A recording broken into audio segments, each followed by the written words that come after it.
Padan lah muka. Beli lagi beg mahal. Sekarang tu beg tu punya tak mahal pun, daripada China. Perkara ni aku dah tahu lama dah. Sekarang padan muka.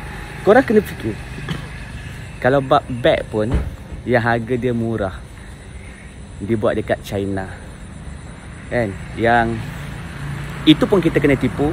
Ada ramai lah yang kena tipu, yang ada PhD, degree, macam-macam lah. Walaupun dia pergi ke bulan, ke angkasawan ke, mereka kena tipu kan. Jadi kalau bab itu pun mereka kena tipu, apatah lagi bab-bab yang lain kan.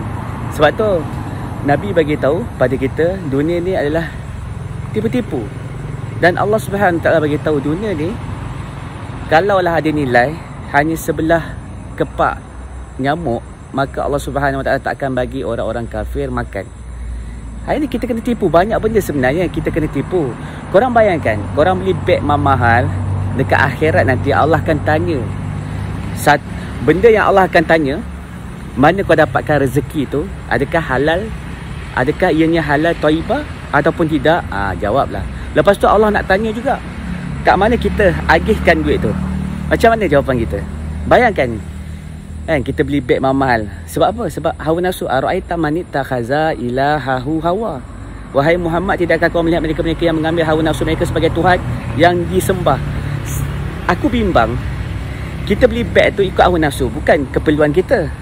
Yang kita buat collection tu banyak-banyak tu kan, Birkin ke, LV ke, Gucci ke, apa sajalah yang ada, Versace ke. Aku bimbang benda ni, disebabkan benda ni kita tak dapat jawab depan Allah Subhanahu Wa Taala. Macam mana?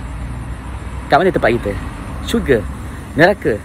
Sebab Allah Subhanahu Wa Taala bagi tahu, zalikal kitabul raiba fihi hudal lil muttaqin. Allah suruh kita jadi orang yang bertakwa. Kalau nak kita tengok, kita beli tu, beli ni, adakah ianya dekat dengan takwa ataupun dia dekat dengan fujur? Sebab Allah SWT jadikan neraka ni, Allah hiaskan neraka Allah ni dengan fujur. Kat situ tempat kita. Kalau kita ikut fujur, kalau kita ikut takwa, syurga Allah SWT hiaskan dengan takwa.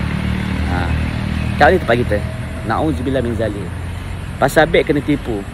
Pasal sistem yang kita duduk hari ni, kita pun kena brainwash.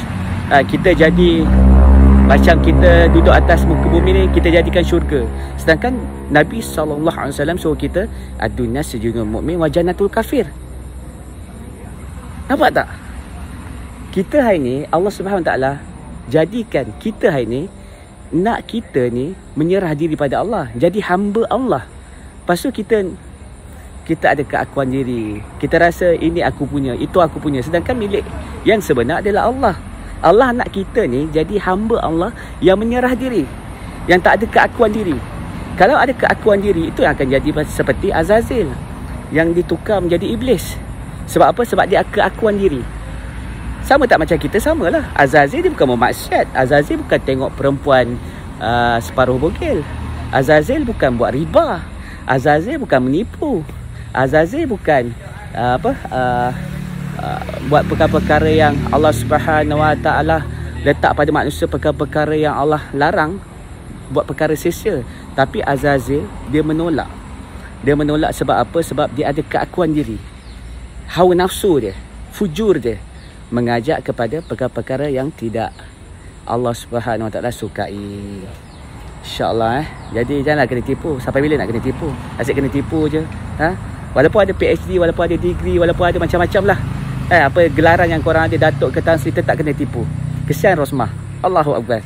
Kan, 5 mahal, semua duit rakyat. Allahu Akbar.